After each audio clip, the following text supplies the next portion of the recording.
man nag damay tàmbali suba ndax waaw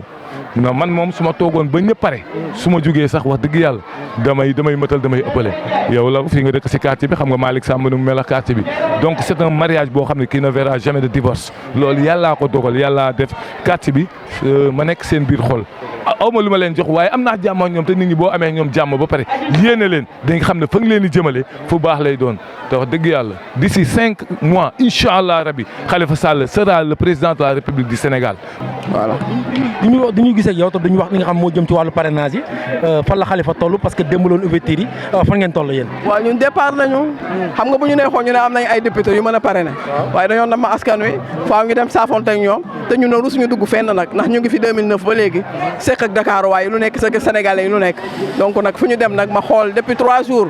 ñu ngi dem waaye nag sant yàlla fu ñu dem ñu teeruñu dalal ñu remplir ñu suñu ay fiche am yéene ci ñu donc nañu koy sant yàlla. xale yi daa mel ni dañoo namoon Khalifa. lool barki démb ak démb yëpp mi ngi ci Saloum région de Kaolack ak li ko wër donc nag moom dafa neex a bëgg nag. voilà ci yaru gi ci dal gi ci xam-xam bi donc nag ay wax yàggalu ko fenn.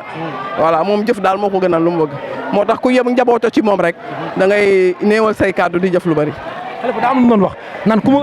2024 ku ma am dama lay dóor premier tour yéen a ngi foofu ba léegi.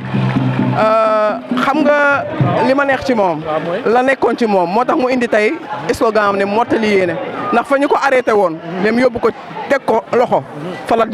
commencé waat di dem di doxal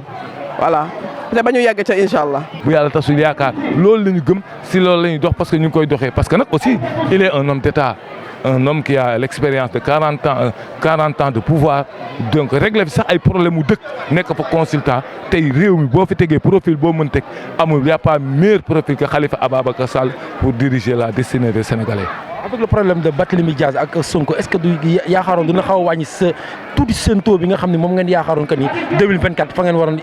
yegg. non Barthélémy Dias du candidat. mais fa la bokk ci yéen la bokk. non Barthélémy Dias du candidat bañ nga ko non pas un problème politique il y a pas eu problème entre Taxawu Sénégal et Pastef yaa ko wax il y a un problème entre Barthélémy Dias et Sonko te man ba léegi damay rafet njort ne dinañ jubóo ji ndax ay doomu ndey lañ seytaane mooy dugg foo xajul affaire yu demee noonu Bart yéene la amoon lu baax ci Sonko xëy na bëggoon ko teg foo xam ne jàpp na ne bu ko fa orienté bu fa tegoon tànk tey li ko dal du ko dal muy ay dugum kaso loolu yéene ga rek la ci amoon affaire yu demee noonu. aujourd'hui Yewwi Askan Wi ñëw waroon Sonko ñëpp tey anam kan nga dégg ci mu wax Sonko ana Aïda Mbodj ana Déthié Fall ana Malick Gakou déggatoo leen ñu wax seen ku nekk yaa nga dugg ci biir réew mi di uti sa parrainage pour loola soxal kon dugal nañ ci doomu jàmbur ji ci musiba ba pare dem bàyyi ko looloo fi am. am nga yaakaar que ni Sonko war na mën a déclaration na waa Pastef jàppale ki nga xam ne mooy Khalifa Sall. waaw non loolu mooy cëram. parce que tey jii Khalifa Sall yéeneem yëpp mooy Ousmane Sonko génn ci góote gi mu ne te dans 5 mois Khalifa bu jëlee réew mi dem génnee Ousmane Sonko. waaw da ngeen gëm ni da ngeen jël réew. waaw parce que amul profil bu gën Khalifa Ababacar Sall 40 ans depuis 83 mu nekk député 87 mu nekk ministre